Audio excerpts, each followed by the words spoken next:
Hi guys. Yeah. For some reason I can't get my chat box in, so I need to do this. Hey everybody. It's Raceroom update time. Which means new force feedback for everyone. I'm just trying to get my chat working properly. For some reason.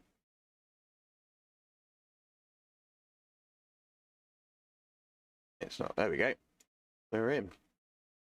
And what are we going to do?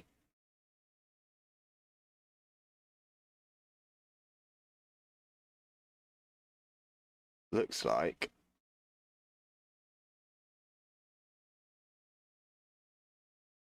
Spa. GT3s at Spa. What could be wrong with that, eh? No idea. Getting a Porsche. That one. Okay, so we've got a new force feedback model, which I've done a couple of little tests, just briefly, just to make sure it was all working. I thought I didn't have any force feedback from it. I had to redo my controller profiles and then turn up the multipliers. That's going to be the big thing with the force feedback. It's going to be the multipliers that we need to do it. They some need raising, some need lowering. So hey, once you got that bit sorted, not too bad. Taking a bit of learning, taking a bit of time to load in. I've not done a long race on Raceroom yet. I've only ever done the short, like 15-minute ones, so I'm presuming fuel is going to be a... Maybe just fill it up. Fuck it. That'll be the best bet.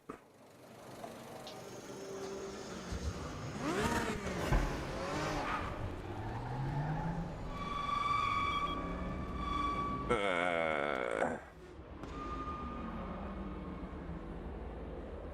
do I turn that beeping off? That's what we don't want. We don't want the beeping on the radar.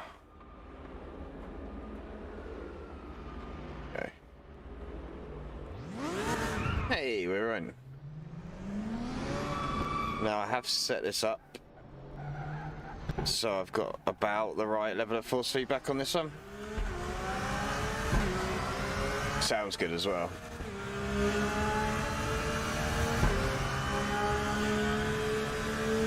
Cold tires, Zero Rouge, take that a bit easy. So, the new force feedback, I thought it was a bit weak at first. I thought it wasn't very lively, you know, sort of. But actually, now I've done it a bit,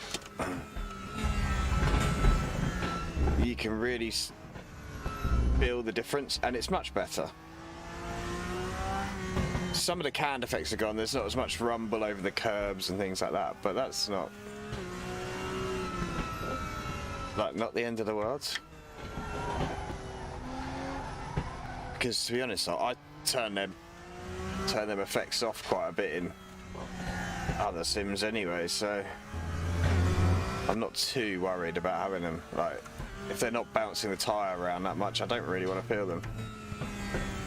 I've got bass shakers I can turn on as well if I want that sort of rumble.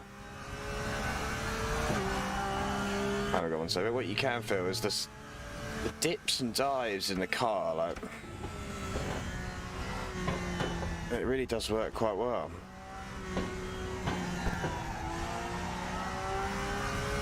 Very impressed by it, very impressed. Anyway, we're going to do this race. It's a 40-minute race. I don't know if there's a mandatory pit stop or not. I don't think there is. Didn't see anything saying mandatory pit stop, so.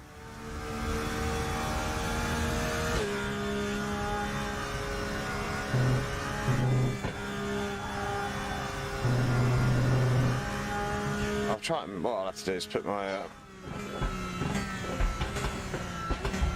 I'll move the force feedback graph in a minute so you can see it, because it'll give you some idea of the output you get. It's a really useful thing to have because it's just shows you if you're running it too high, too low. It will vary track to track a little bit depending on the sort of level of abuse that the car's going to get, I suppose. People pulling out. That's not what we want. We want big grids.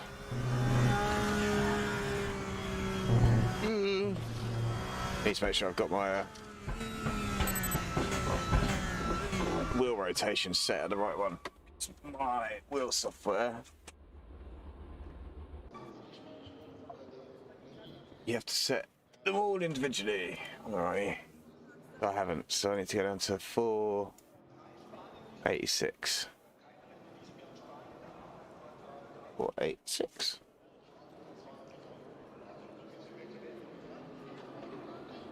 Or 86. Apply. There we go.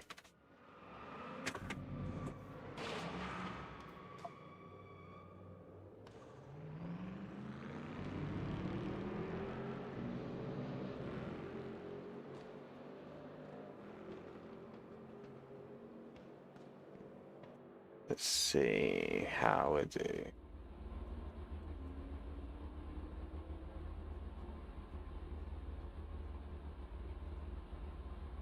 Cool. Right. Car setup. We can put less fuel in for qualifying, can't we? Probably about that much.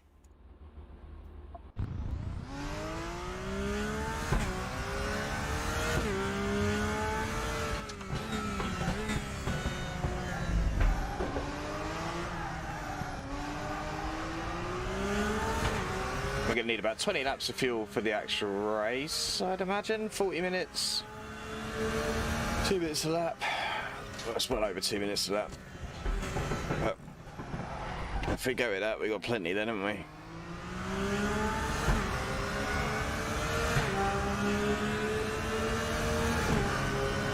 Got 4 laps of fuel. We're up against all the BMWs, apparently. Because that's the car to beat on here.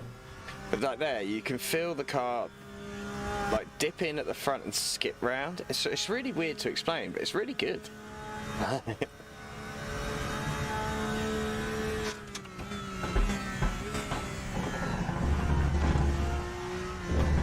And like for me, because I've just got this direct drive wheel, which is a 7 Nm wheel, it's going to be similar to what the CSL DD puts out.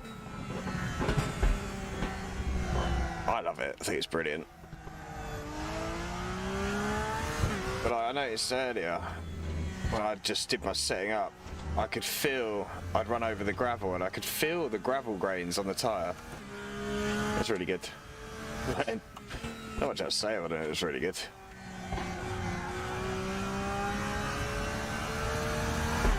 It's not going to be the fastest lap of Spa ever, but I've never been the fastest driver of Spa, to be fair.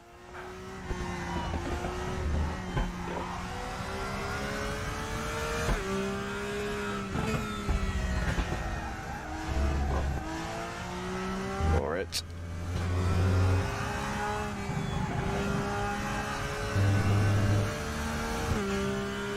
So there's a lot more information of the track surface.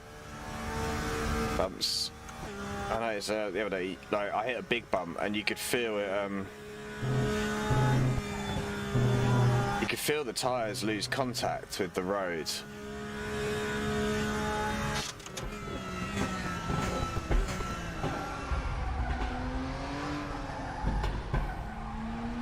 Which is quite cool, like, to get that, like, loose feeling. We're not last in the sea of BMWs. There's a Ford in there. Can't only be 8 of us in it, surely.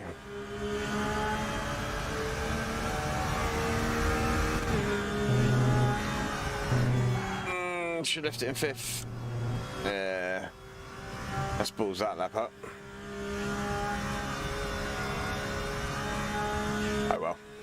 carry on.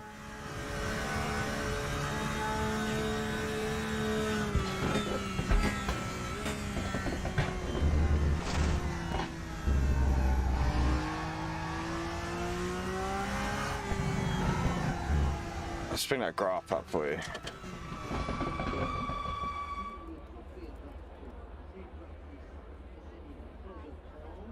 Right, where can you see it? Here? I'll put it at the top for you. That's my force feedback. So when you get, like, as I turn, you can see force is being applied. Now you want it to be, from what I've gathered, it can dip into the, you want to try and keep it under the red, but if it dips in for the big forces, that's fine. So big loadings on the car or big, like curb crunches and stuff, that's where you want it to be. And then as we you'll see as the car loads up through these corners, you can see the little spike there as it just bumped off that curb.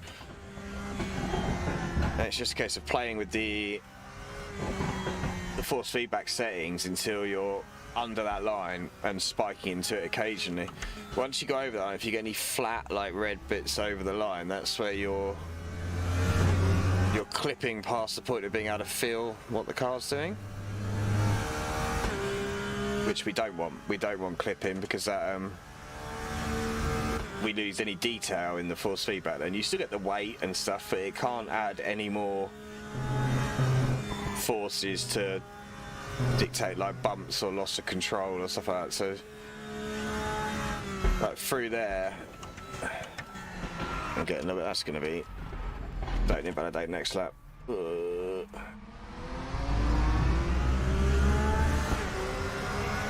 have gone really fast now. That's okay. Bit of war of attrition this one.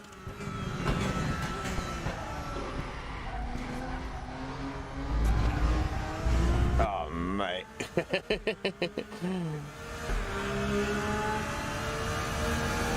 Can you restart the run?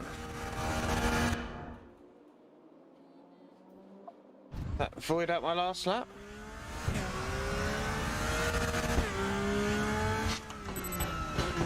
Apparently it doesn't.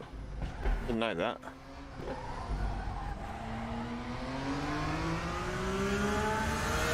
Will my next lap count though? That's the question.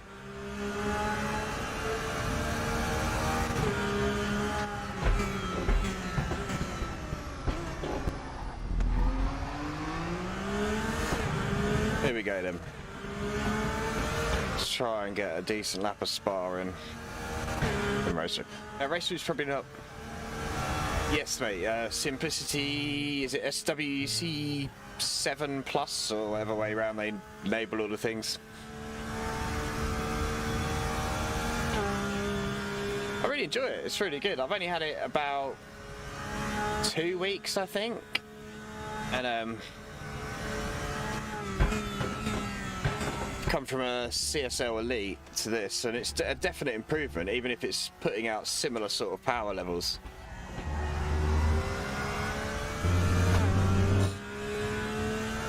But I picked it up for, I've got it second hand, so they don't make this one anymore. They do the 8 Nm as their lowest,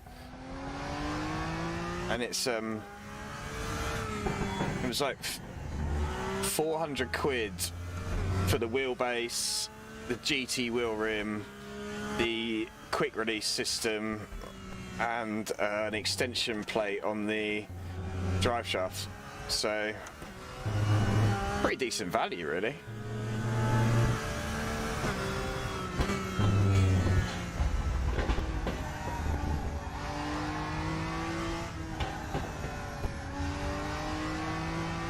The software's a little simple, but it works really well. And like once you've kind of got it dialed in the software, you don't really need to change it, I've found. I use the same profile for all the sims and I get a very similar feeling across all of them.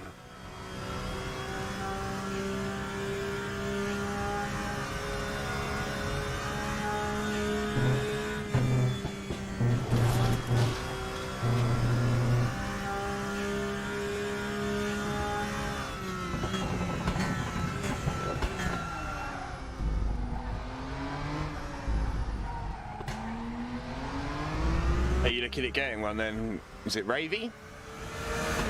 Make sure I read the names out right.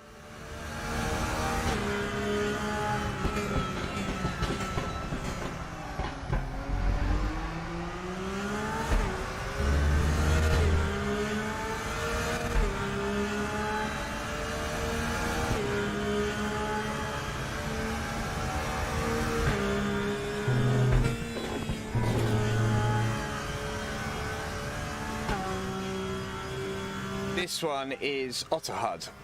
So Gamer Muscle did a good video on it that explains how to get it installed. It basically, you download the search Otterhud on Google, download that, and then there's a in like the launch parameters in Steam, you have to put in a code just to launch the overlay, and then it works natively in Raceroom basically.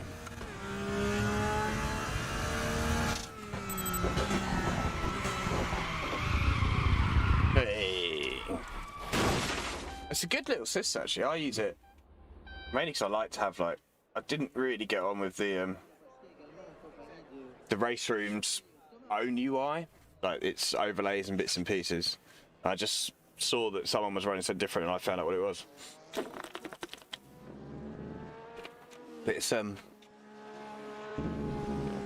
it's useful. Some of the stuff I've got up I don't actually use because I've got a dash screen sitting like just in front of me here.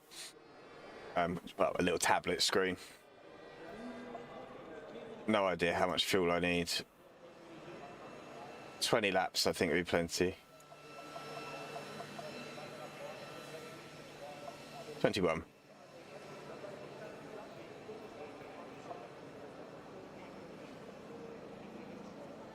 Can't change any of those. I haven't got a settle for the car, so we're just going to go in with that.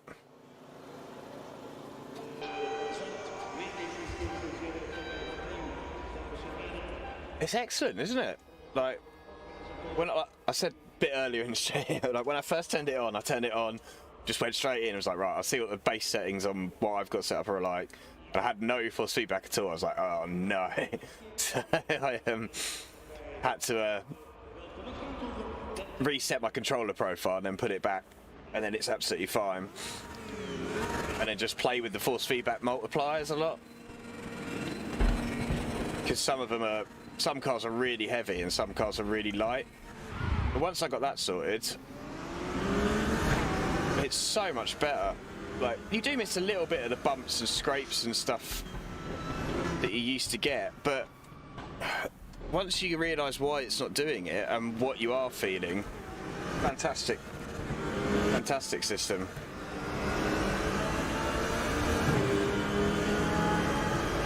Right, how much death is coming here?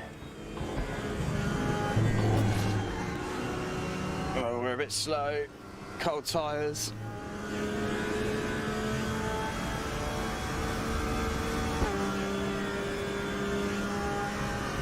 I think the Porsche just lacks a little bit of straight line speed compared to some of the others. Oh, someone's had a big death there.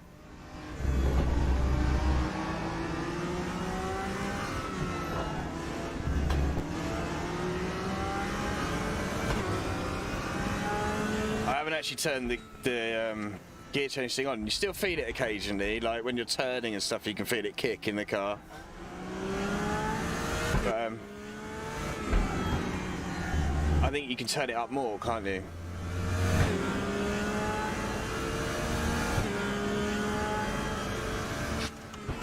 Yeah, when you load in Raven with the simplicities, when it detects like two different profiles.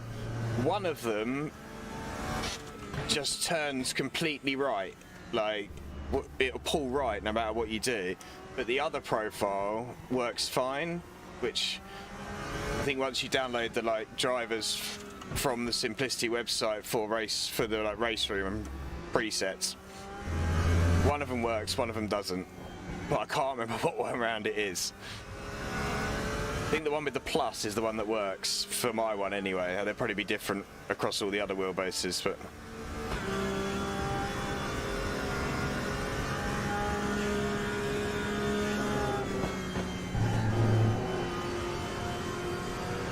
Yeah, that was my theory on buying. Oh, I've done badly there.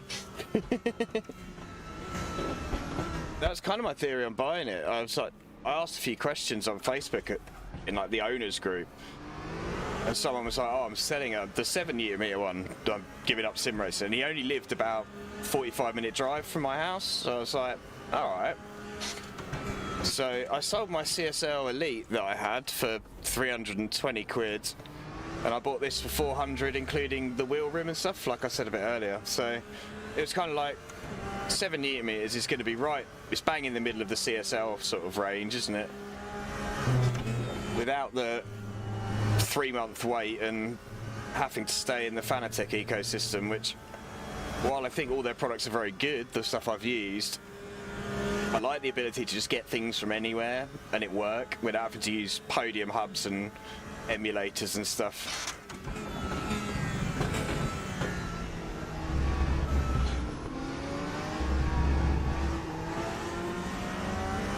These beamers are very fast through certain bits, but they're very slow through the corners. Big heavy car compared to the Porsche, isn't it, I suppose?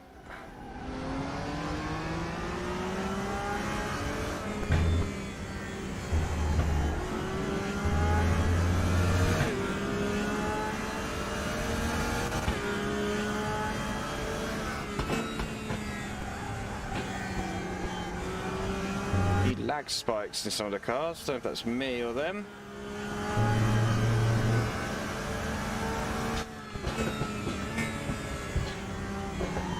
I was saying earlier that I love the way like I ran over some gravel earlier and I could feel that wheel was dirty. Like you could feel the stones like vibrating the wheel and stuff.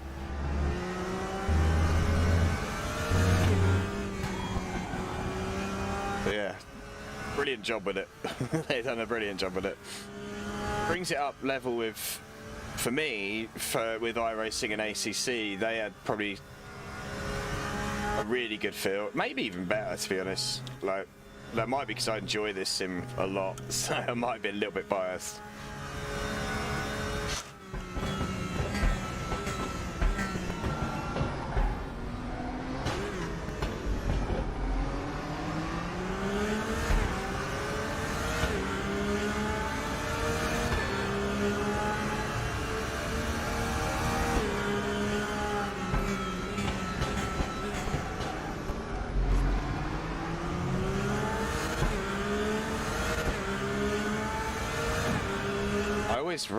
Hit the rev limit on this car.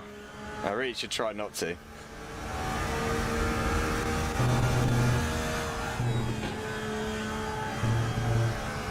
Oh, you can feel it go a bit light around there. It's good. Oh yeah, I like that when you hit certain bumps and stuff, like you feel the fact the wheel isn't got as much weight on it as well.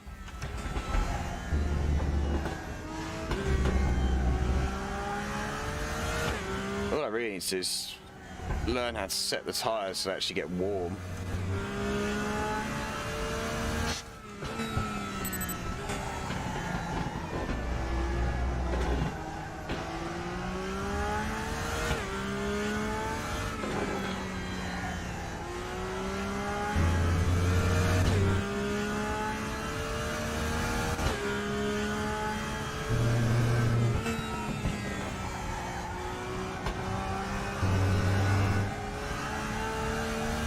Grips up.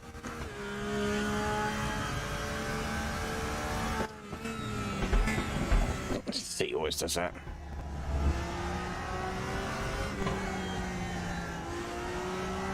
Left-hand slider on my seat doesn't always lock in place properly, so every now and then I hit the brake and my left-hand side goes backwards a little bit.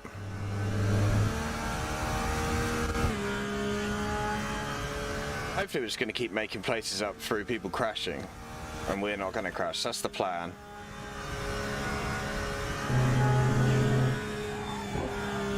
Because we haven't really done any practice for this race at all. We've just jumped in on the basis it's Spa, and I kind of know it.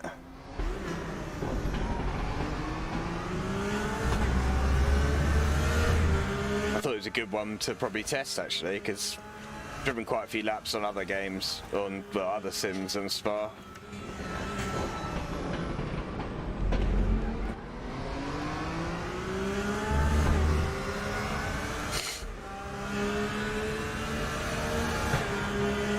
Just got to get Eau Rouge right. If I get Eau Rouge right.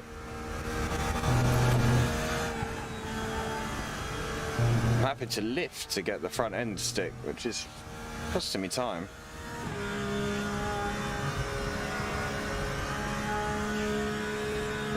Another dropout.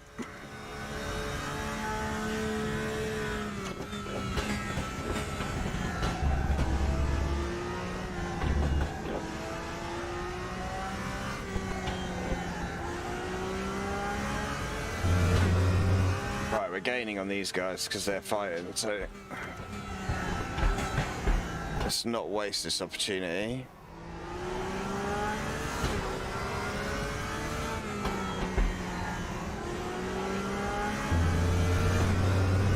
Still clipping a bit too much maybe at certain points, I'm not really sure.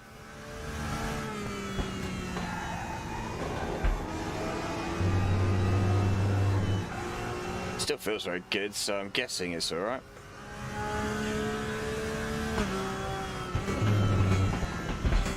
I mean, it's not going to make me a better driver, unfortunately, but at least I can feel what the car's doing.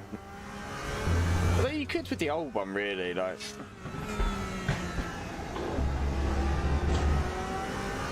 I think this one has a lot more detail to it.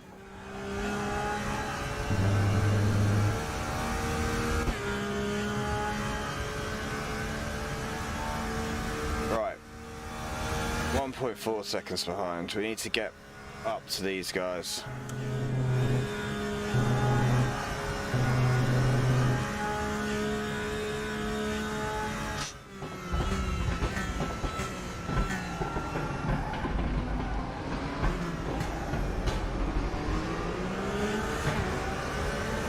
Felt like a better chicane, that's for sure. Let's see how we're getting on. 1.1 seconds.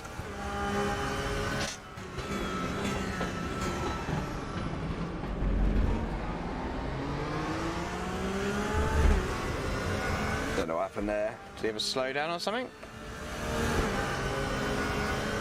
Either that or he got a really awful getaway out that corner.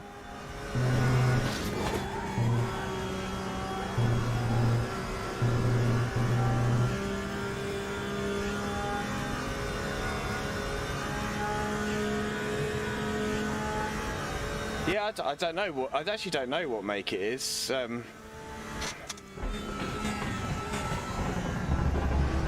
He said he had to get it redone. He said it's got a carbon plate on the front, I think. But it works brilliantly, like. Oh, and two of the buttons he's taken off because he couldn't be bothered to rewire them in when he got it redone. So I presume it is bound to be 3D printed in some areas. It might even be a 3D printed front plate, but it's not failing. And I looked up the QR. The QR to buy that is 90 quid from a company in Spain, Tommy Sim or something.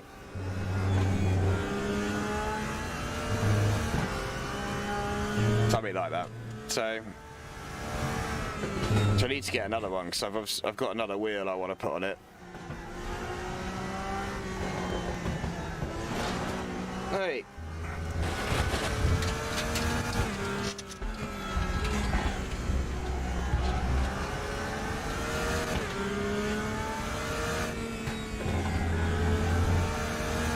He weren't going to give any room, was he? We don't mind. We don't mind.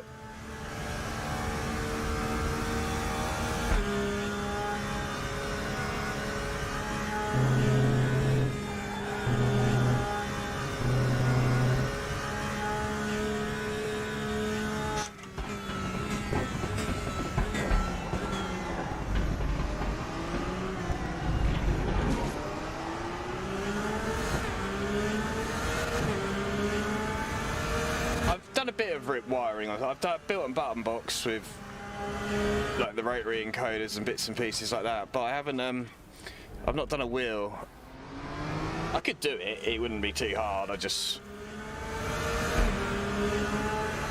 they're good. I noticed, I think I was doing a bit of, I tried one of the Formula cars earlier and noticed the sparks. They look awesome as well.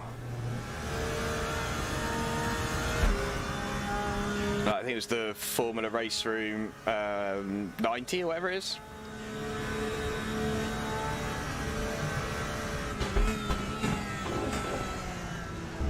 But yeah, the dust. Do you know what? You don't even really notice them. You just sort of take them for granted that they're there. Like, but it does add a lot to it, doesn't it?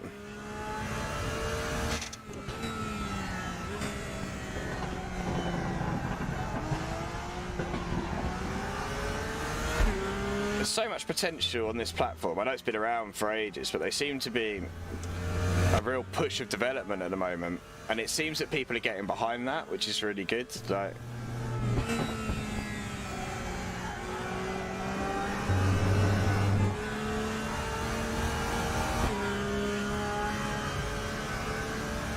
to be honest, I'm getting to the point now where I'm very tempted to cancel my iRacing subscription because I just enjoy playing this more.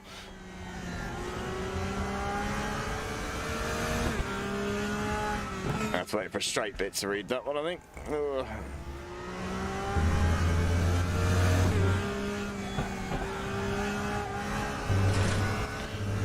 It's a bit of an illegal overtake, but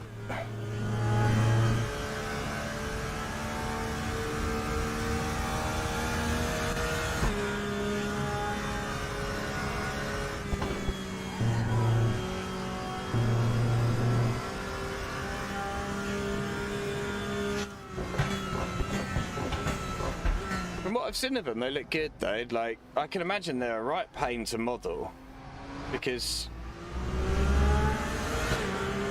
it's like the fadeaway of them. How long do they sit on the track? How do they bounce? How do they do this? What angles do they come off of the curb strikes and stuff? Like, so I imagine they will take a bit when then.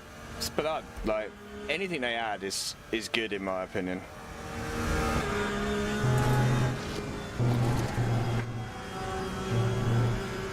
So anything added without breaking is always the way you look at development, isn't it?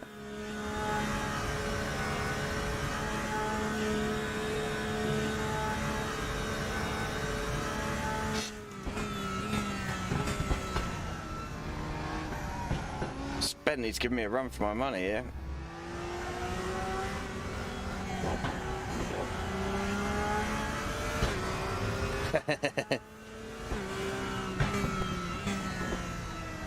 I mean, cleverer people than me have to model these things. It just sort of pops into my head that would be a thing. If they were just firing out the back, like you say, it would be a bit weird, wouldn't it?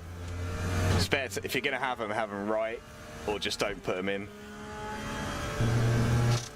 But now you've mentioned the dust cloud thing, like, I've started to notice that as like more.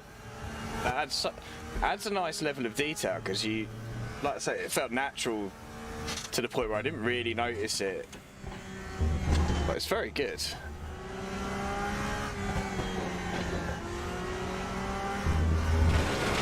Oh, come on, Wilkins, sort yourself out.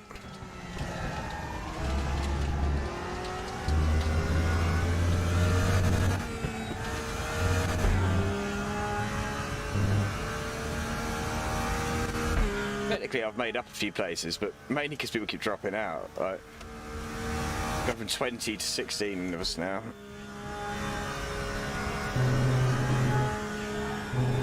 This is where my lack of pace shows.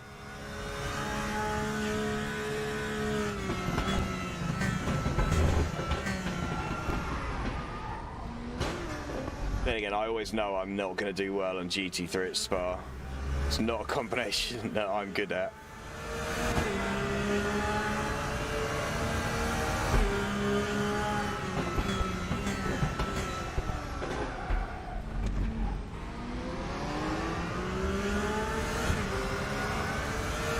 Ah, dear.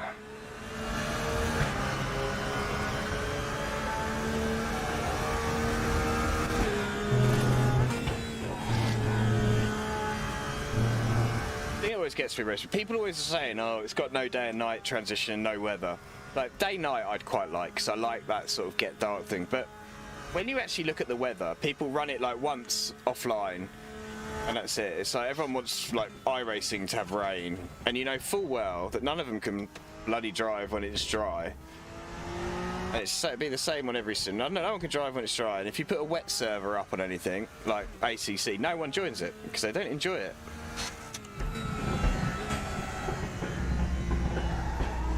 Like, to me, if you're gonna have weather, it's only really worth it if people use it, and people don't. If you go down the server list on ACC, it's 90% is like default optimal track weather at Monza.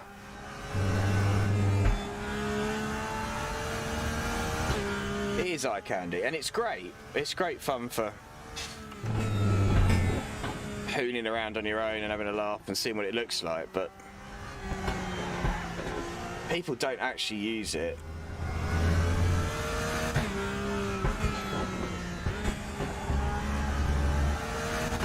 Like, you could drop rain tomorrow on this in this sim and just drop it randomly in the middle of loads of rank races, like completely variable weather system. People will be, oh my god, and then they'd be like, oh, actually I don't want to do that because it might be a wet race and I can't drive in the wet.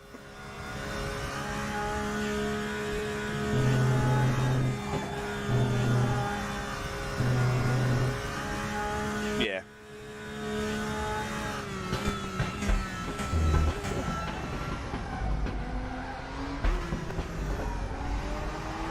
Do you know, the biggest thing for me that Raceroom does is the contact model of online racing. Like, the fact that I can get side by side with people and not worry about if they're gonna get... Oh, cheers, man. Thank you. That made me jump. That noise always makes me jump, the subscriber thing. The fact that you can get side by side with people in a race, and you can rub doors a bit, and no one's flying off into the gravel. And this is a really big impact. Like, whereas a lot of games, you do a little touch on the side, and everyone's dead.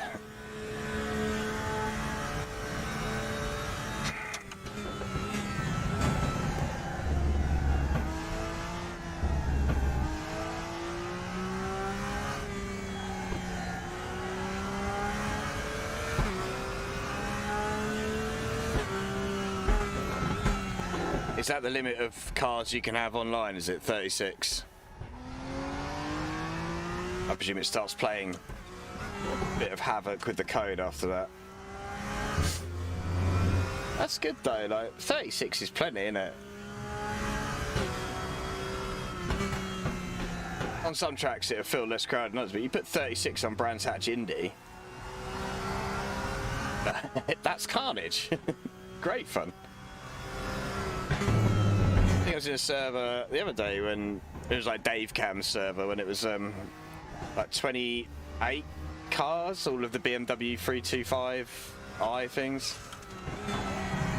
around Brands Hatch Indy, and that was some of the best racing. I was racing for like 13th place, but it was fantastic. And most of the grid had all the like same lap times, but you just couldn't overtake. Rex, I'm really enjoying it. I think it's stunning. Like, once you get used to not having the big effects, like, you got something to look forward to then. Like, if you don't get the big bump effects and as much of the shift effects and stuff like that, it is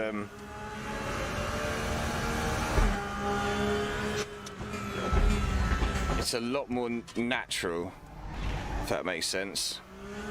I believe that you can turn the effects up as well. So if you want to feel more of the bumps, there are sliders for it.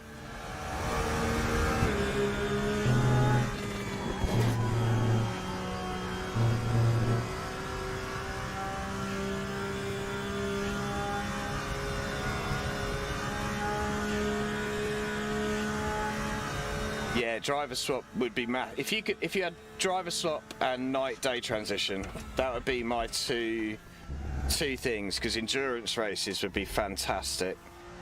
They're the only real reason I keep my iRacing subscription, is because I like to do the odd one of those.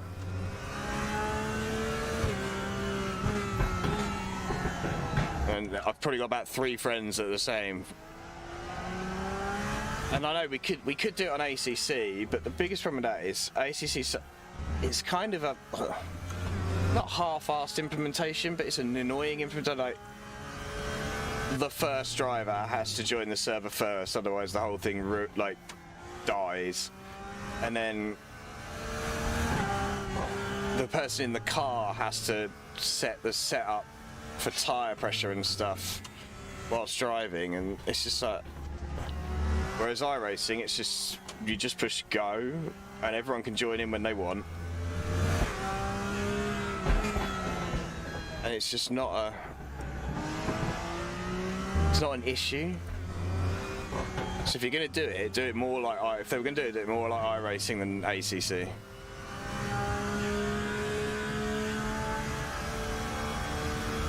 I like ACC. I've got a few friends that play it, and I'm in a GT4 league in it, and I enjoy racing that, but I'm very similar to racing GT3 does get a bit boring after a while. I've managed to get quite a good feel with this wheel, to be fair. Compared to what I had on the CSL Elite, the feel I've got in ACC is better now. I'm still not completely convinced by it, and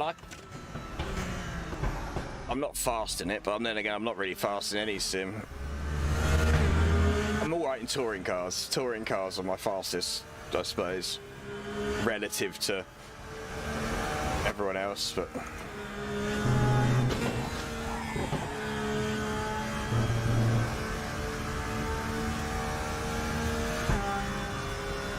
But Raceroom, I've been really enjoying just like turning on the ranked and going, oh, that one. I'm going to drive them cars today.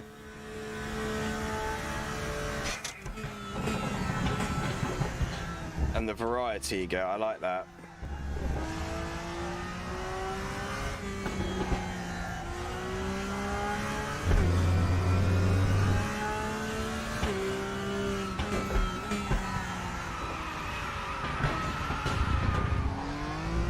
And be like, 1 minute you're in a competitive grid of GT3 cars, next minute you're in a competitive grid of classic touring cars or DTMs and stuff like that. It's just fun.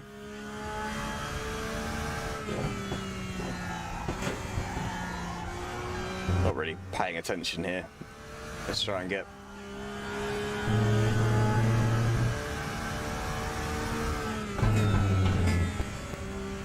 One thing you'll see when I do streams is you won't get inspired driving.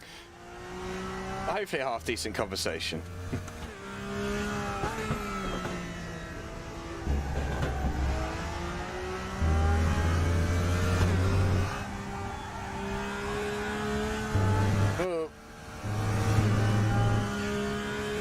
Got on the power a bit too early there.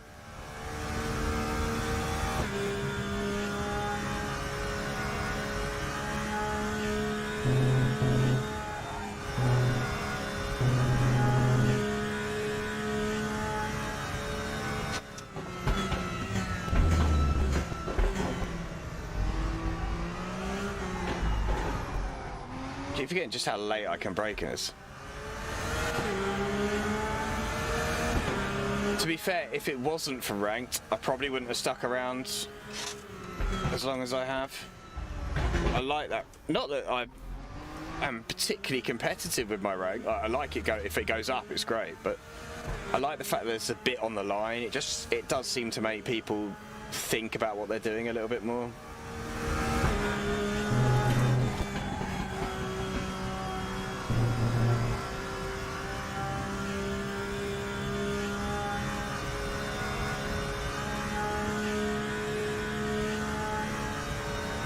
We're getting caught by the car behind, which I don't want.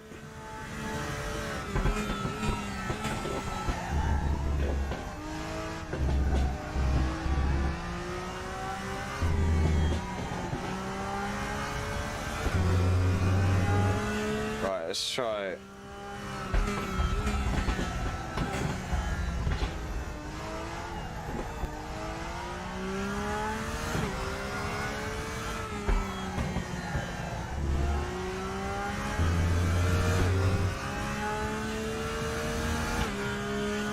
Traction control down. So that's the only thing I haven't really played with this is I just go on default and leave it. Let's try that. Why is it? Ah.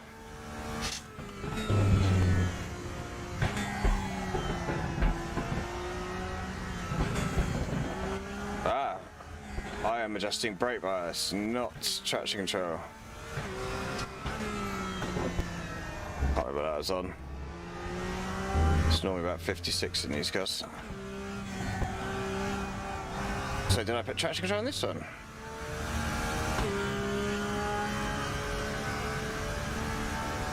Right, 40 or 60? Just try 60.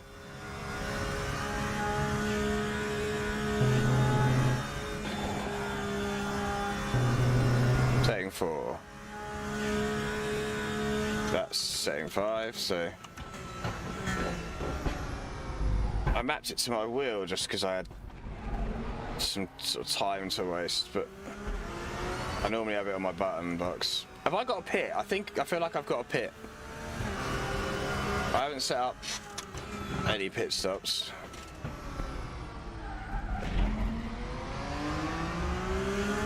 Is it mandatory?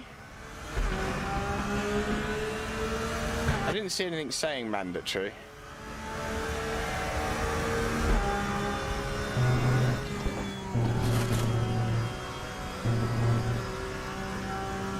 Generally on setting 4 minutes, I'll remember that. Because that will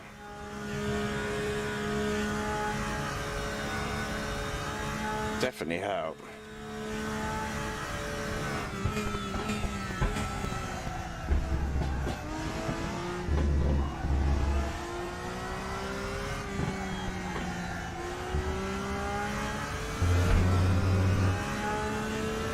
Yeah, this is the long race, like the 40-minute one.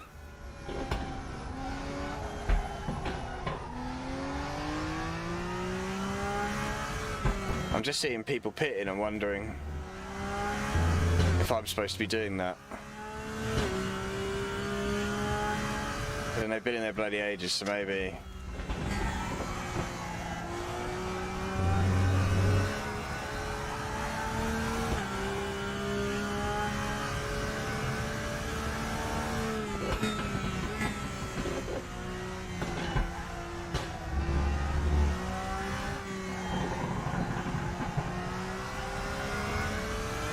No one else has got a pit number next to them.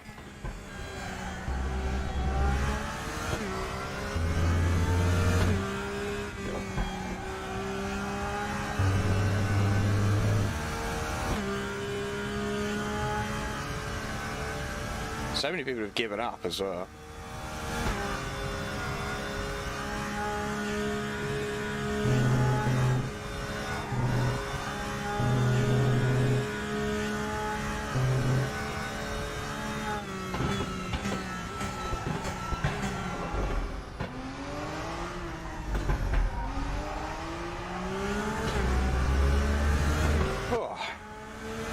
Let's get a bit warm in this shed. Like, the computer kicks out a lot of heat.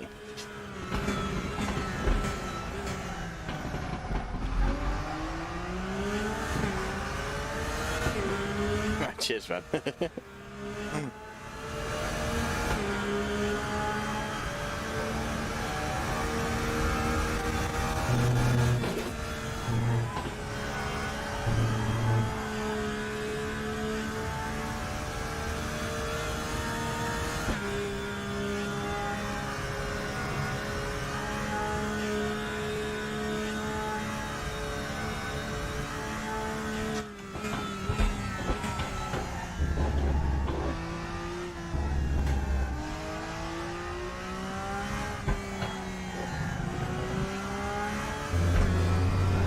Now people find time to type into the in-game chat while they're racing.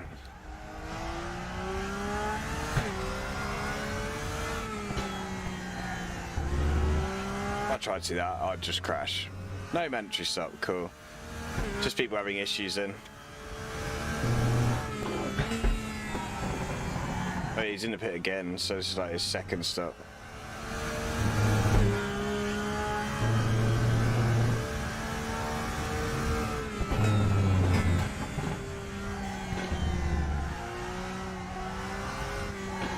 It's new schedule day tomorrow, isn't it?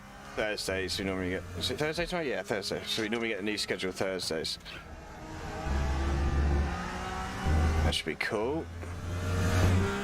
Always like a new schedule day.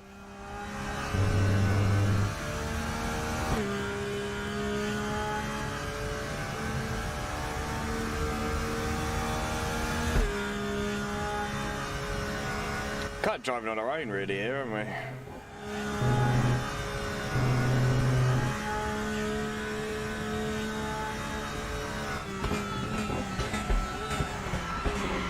Pushed it a bit.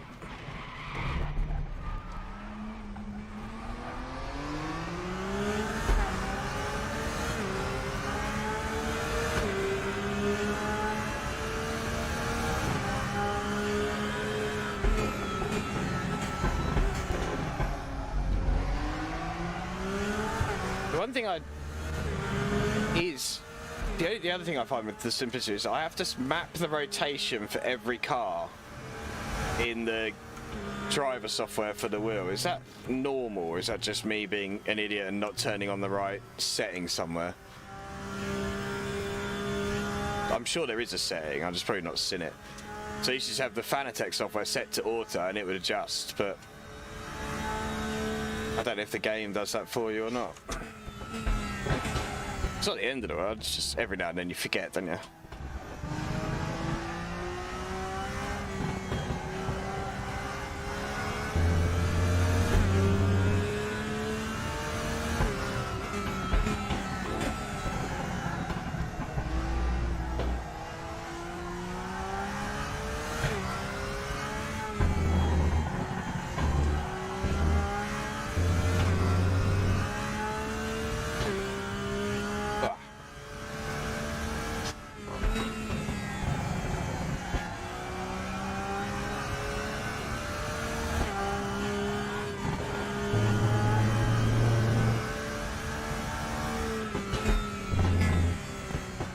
That's fine.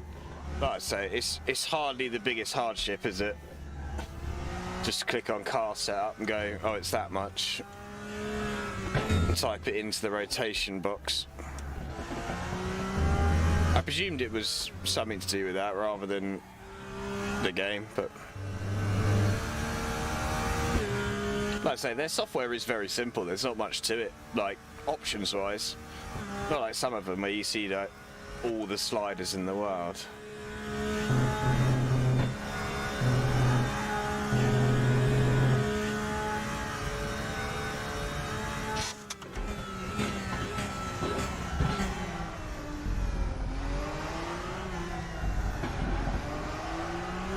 I think if I was buying new and like spending full price on it, I'd probably go for like the, is there a 10 or a, I think there's a 10. Just have that little bit more power in it. I think it would be quite nice. But considering I'm used to CSL wheel and Thrustmaster wheels and stuff, like I'm perfectly happy with the power it puts out.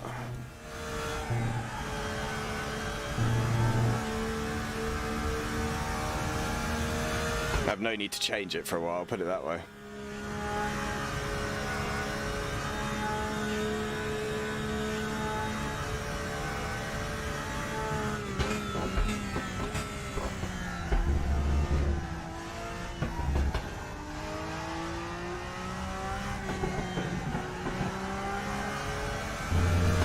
Well, unless I have a massive off, I'm not going to really lose a place or gain a place here, am I?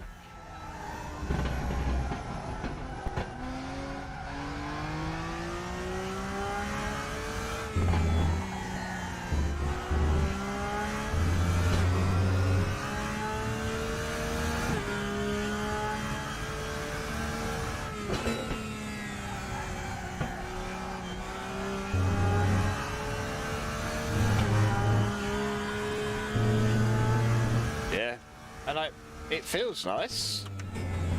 Like, it's got the like plus encoder on it, so it's like 8 million bloody steps of whatever it is or something. Which, the details all there.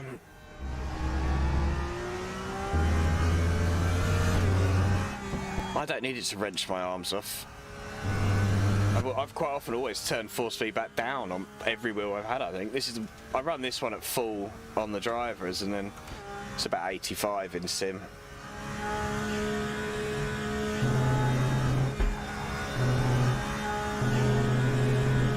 I don't need an arm wrencher. What I need from force feedback is I need it to give me the information properly. I don't want to be knackered after driving a car, but I want to be able to feel what it's doing. Which is why when this one came out, rather than keep looking around for a bigger DD motor, I was like, no, that sounds alright.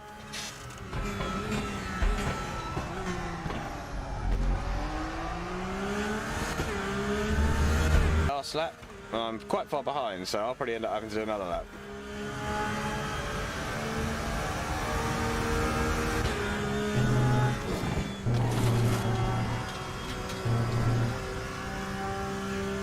Pop, pop, pop, pop, pop. It's enough force that if you do it with one hand, you can feel it wrenching about. Once you've got two hands on it, it's kind of alright. It has caught me out a couple of times though, when it really puts out a big high speed sort of shift the other way.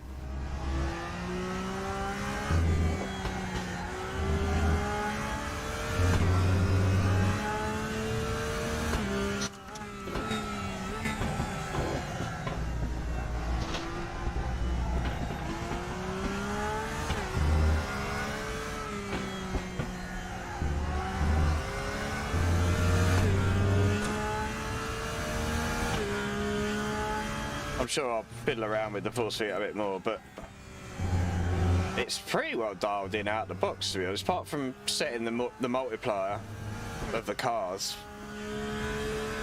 there's not really much I feel like I want to change. In fact, there's nothing I feel like I want to change.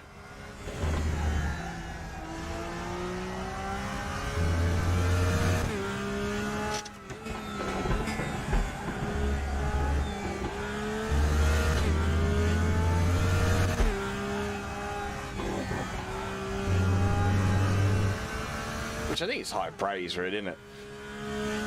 Other people will probably jump on it and be like, nah, I hate it.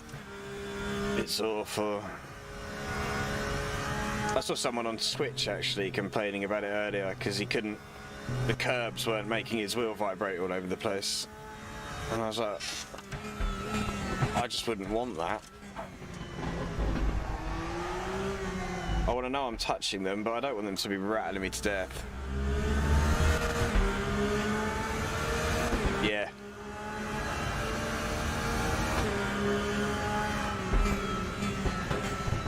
Because if you give people enough to fiddle with, they will change it just for the sake of it. I did that in the old force feedback and ruined the setting I had. It took me ages to get used to get it back to what it was, because I was messing about with sliders all at once and not remembering what ones I changed and what ones I hadn't changed.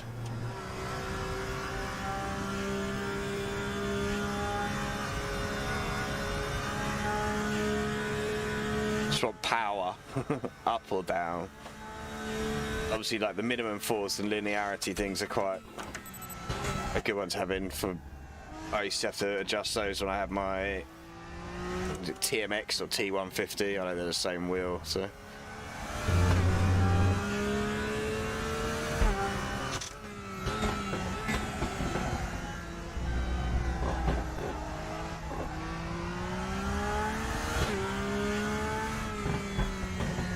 Always have to assume to the lowest common denominator of common sense, don't you? Like, I spent many years working as a pub manager, and so like you kind of get very used to customers that just don't have a clue about what they're talking about, and they'll be like, I want this drink with that in it, and you're like, that won't taste nice. So like, well, that's what I want, I always drink it. You make it and it doesn't taste nice, and they're like, oh. Well, that's not how it normally tastes. Like, what's the name of the drink you normally having? They'll name a cocktail, and you're like, no, you've done it completely wrong. Then, like, it's meant to be this and this. I know it's kind of not the same, but you've always got to assume that people are dumb enough to fiddle with it and break it, and then blame you when they do. Well, last minute track cut, why not?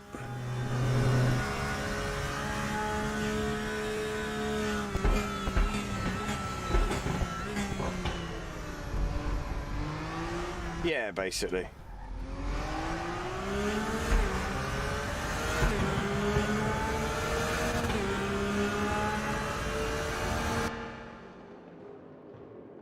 Oh, well, that was not the most exciting race I've ever done.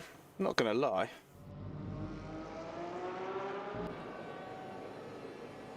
Well, good test of the force feedback, that's for sure. I really wanted to do the classic DTMs, but they disappeared.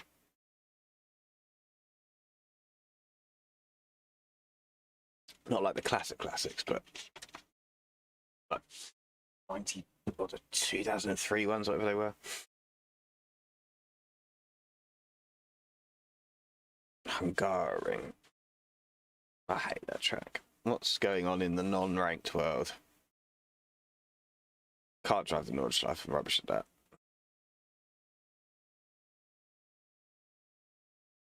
Cheers, man. Thanks for putting in. Thanks for the subscription. It was always nice.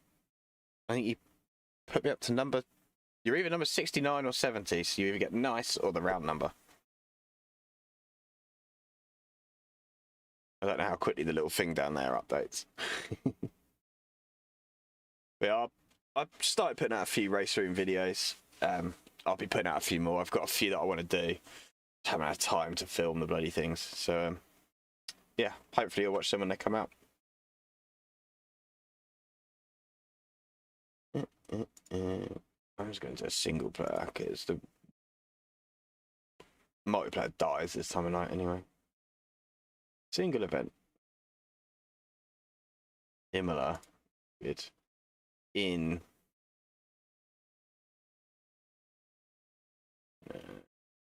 GTR 2? GTR 1. I would like to drive the Koenigsegg.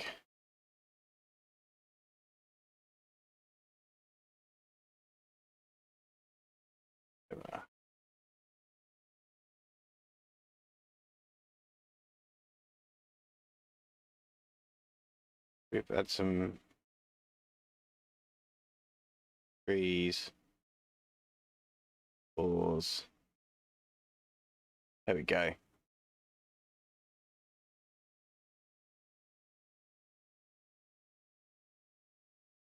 Be pretty good, I think. That'll be pretty good.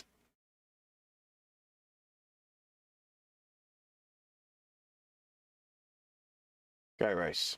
Right, so we haven't set this car up for force feedback or driving position, I don't think. It should give us a good idea of if it's way too heavy or way too light. When we first, it's probably spot on, so you won't notice anything, but I didn't even set the set. I don't know if we're going straight into a race or what we're doing, so we'll find out in a minute.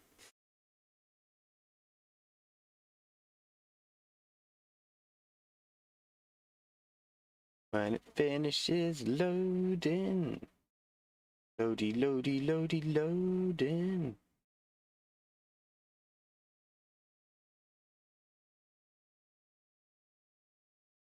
Oh, come on. I need to move my camera and you're just kind of looking at my nose at the moment. There's somewhere to put it, and triples get in the way.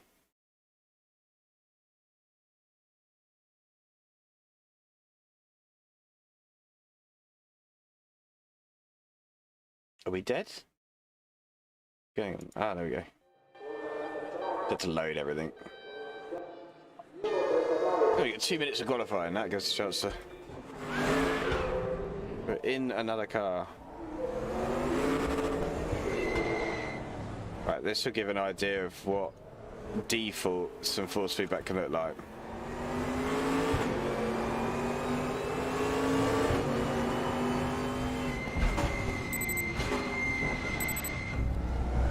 See, like, we're not peaking in that, but anywhere near, and it feels very light.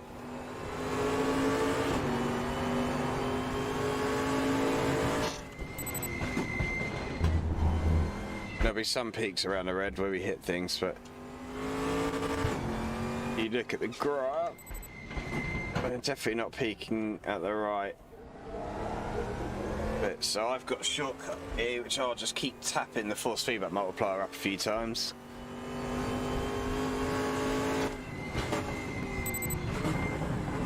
So I feel like we're getting the detail through.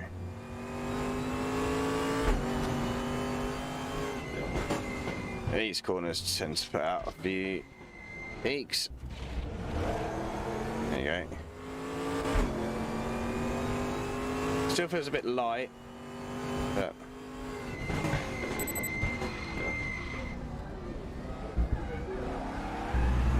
and round it goes. Coin and zig, yeah, coin ging zig. I don't know if it's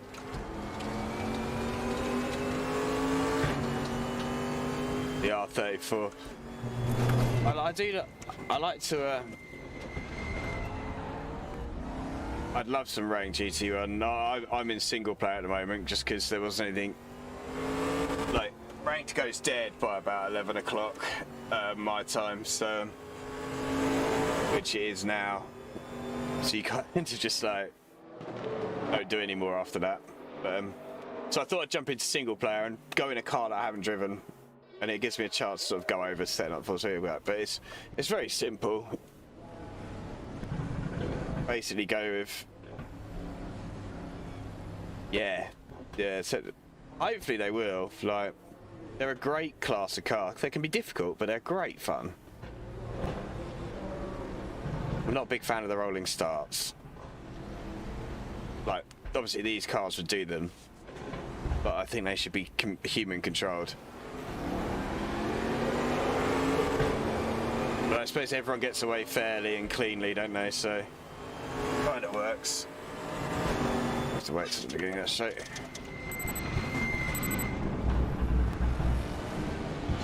Still not quite got the force feedback right in this car. Give it another few clicks up.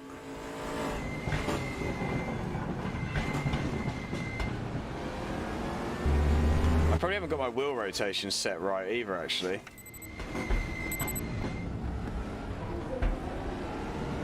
Which will throw everything off. Let's have a look at that. Let's go. Restart in a minute.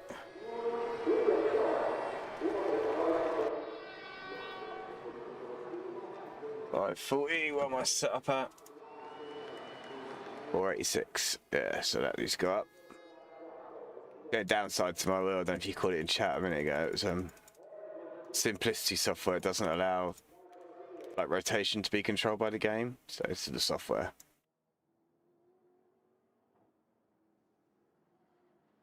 You'd have to change it every time. Put that up a little bit more, because let's see how that does. That should give us a bit better feel now we're at the right rotation.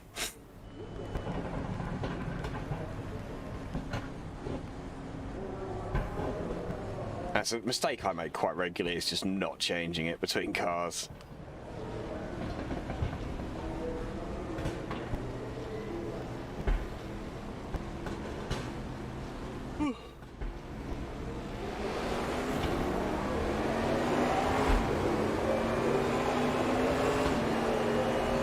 That feels a little bit better.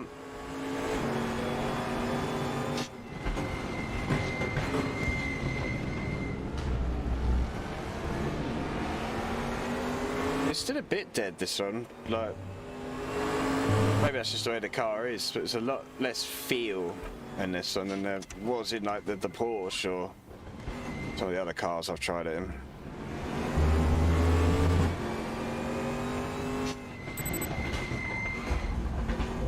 Maybe I need to take the multiplier up even more.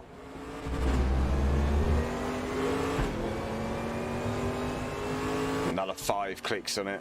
Let's see what that gives us.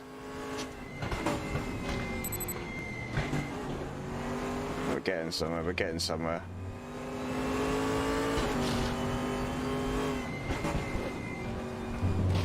One thing that is good about Raceroom is the adaptive AI are actually really quite good. They match my level really easily. Always have a fairly good scrap with them. A lot of people forget there's a lot. I'm not very good, but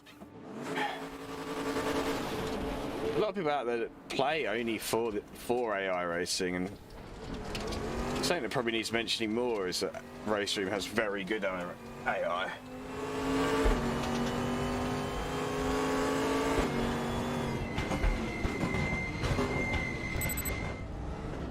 We'll try and wrestle our way back from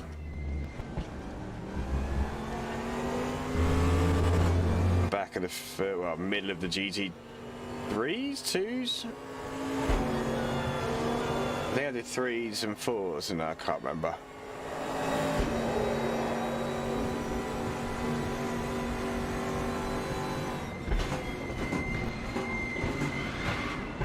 So yeah, this car actually feels a bit naff. I don't know if it's on an older physics. I don't know, maybe I need some more multiplier.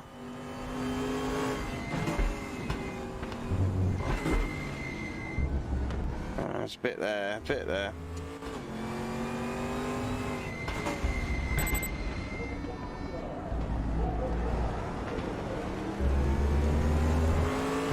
Definitely, it might just be down to my public. There's definitely less feel in this car than in the last one. Starting to feel the bumps and curves and stuff. Maybe it just needs one of them cars that needs the multiplier turning up to 11. Always gonna peak at them corners because you hit the bumps, but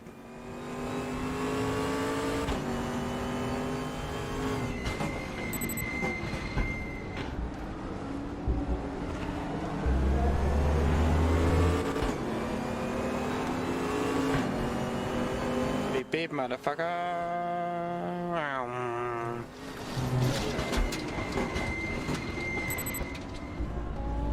Doesn't really help when you're the class above, stuck in the middle of all the other ones, but it doesn't help that I'm not that much faster than them.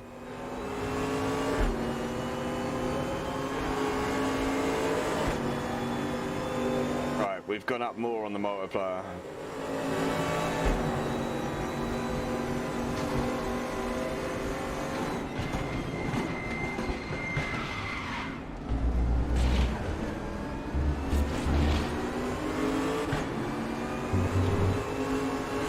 Definitely feel what the car's doing, but there's a definite lack of road feel in this car.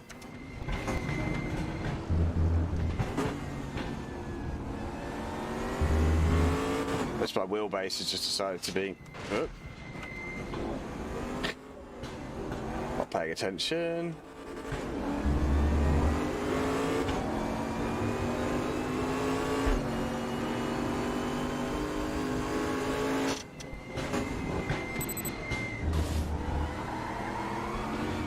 No, I've lost it again. There's a good point. Case in point. Force feedback's brilliant, but it will not make me better.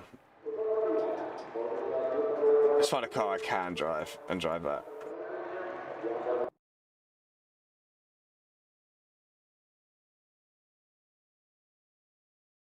What are we looking for? Go with these.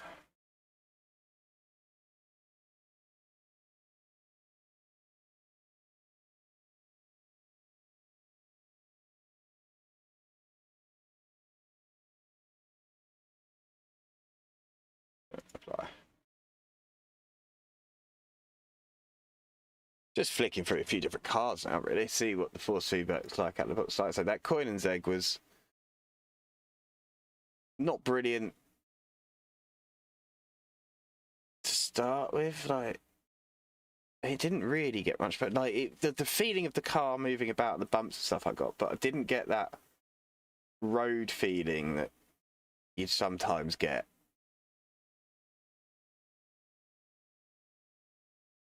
Makes sense. I don't know if that makes sense. But yeah. Kind of what I mean. You didn't get the road sense of it coming through.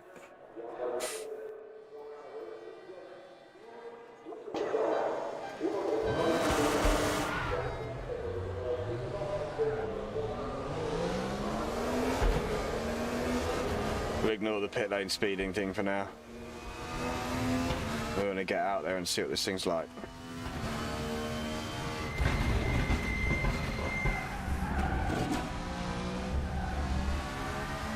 Another one where it's going to have to be turned up.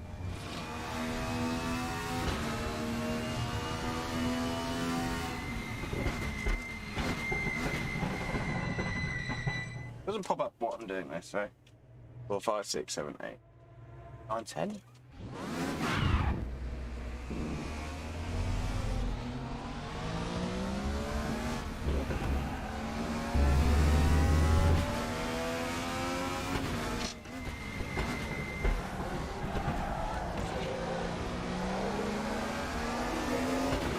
More, I think, more. This is going to be the faff, is having to set up each car individually, but then once you have, it remembers it, so it's kind of a case of just jumping in a practice session with each car and getting it dialed in.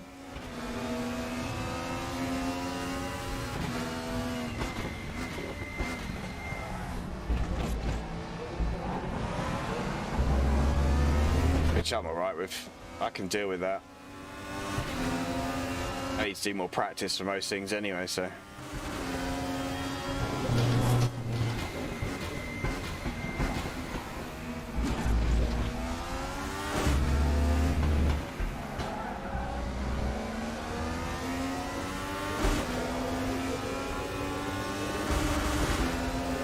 We've done another 10 button presses.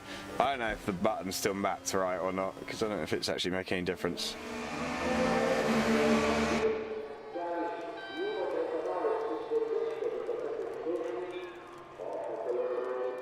Don't think it is making any difference.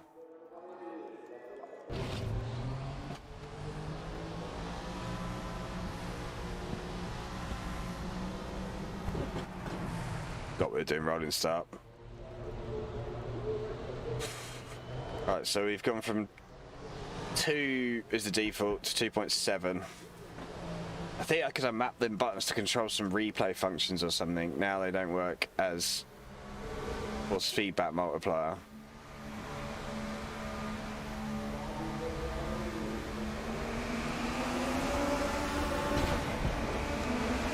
Line control yet? There we go. Oh, there we go, we got some feel now. So the coin stick I probably could have got fitted in, just my button mapping wasn't working.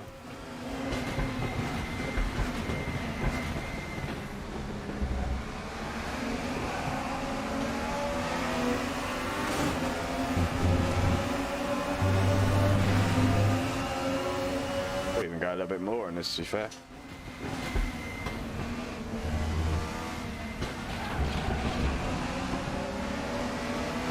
Good though.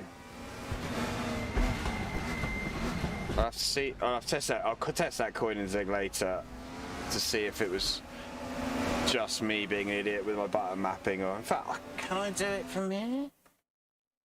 Options, controls, key bindings. Alright, bind. For now, you.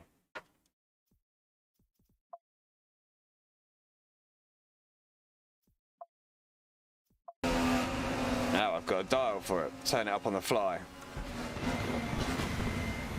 And the button box. The button box is going to get labelled up soon, so I'll actually have the right buttons in the right places on all the sims. Obviously, there's a cert. Oh, I love the sparks. I'm just going to go around that. Not sure what they're doing here. Cheating. Alright, we'll just put another 3 clicks on it then.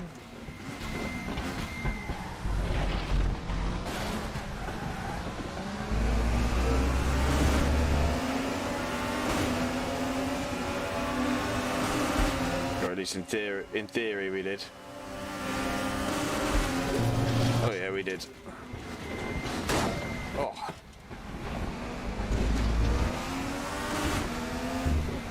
Didn't set our wheel rotation again, did we? That's alright.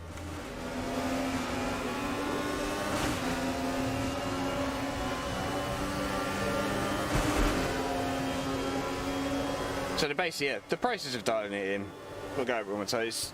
Really, just set your default for your wheelbase. Jump in a car you know, get your gain settings and stuff. So I've turned my, even though my wheel can do 100% gain without killing me in this, I've turned it to 85, and then I can turn the multiplier up. And I don't know if that's a way of doing it, but that's the way. It felt like I could get more range in it by doing that than I could running it full gain and not being able to turn the multiplier up as much.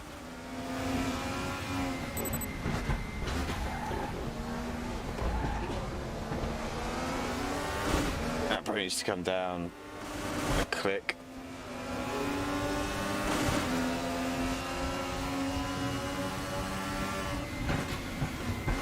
I need to swap my traction control and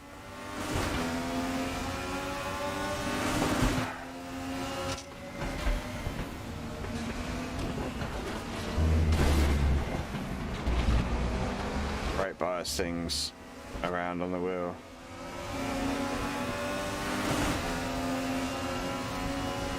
Obviously we turned it up in these things. Did it get a bit slidey? I imagine it gets very slidey. I also can't drift, so there we go. Turn it off.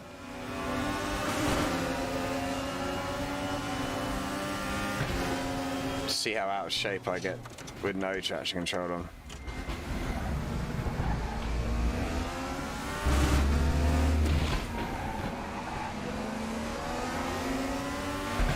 There's so much grip. These are my favourite cars to race, these 95 Mercs. Not really sure why either. There's no variety in the grid at all, apart from the like 4 paint schemes they've got.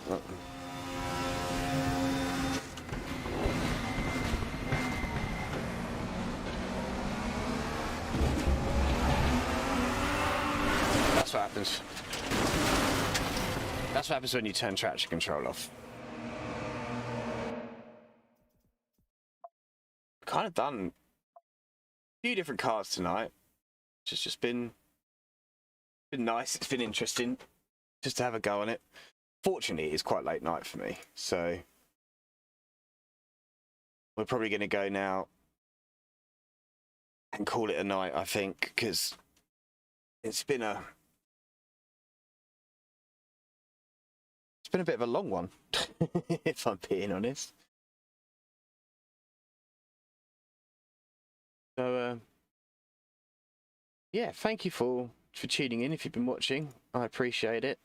If you like what we're doing, I put out recorded videos as well, not just live streams and stuff. So if you ever want to see some of them, check the channel out. Subscribe if you really want to, because that all helps. And yeah, thanks for coming, and I will catch you next time.